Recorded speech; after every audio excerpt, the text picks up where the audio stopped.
Kim Chu at Paolo Avellino may double celebration, Kim Pao bagong blessings.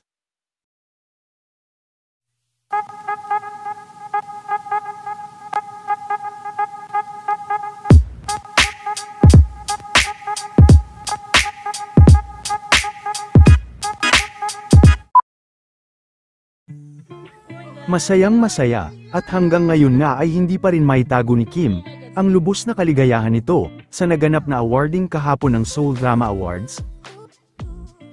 At hindi pa man tuluyan nagsisink in kay Kim ang pagkapanalo nito, ay panibagong parangal na naman nga ang kanilang natanggap, para sa Asian Academy Awards, parehong serye din nila Kim Chu at Paolo Avellino, ang nagwagi kanina.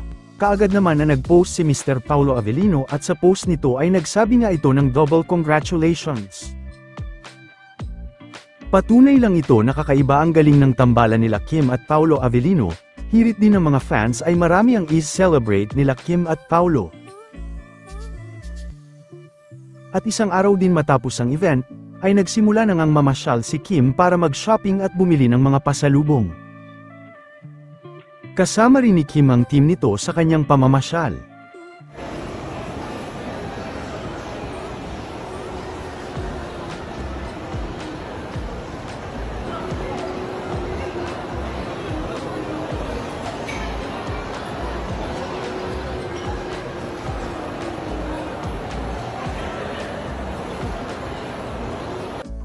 Everybody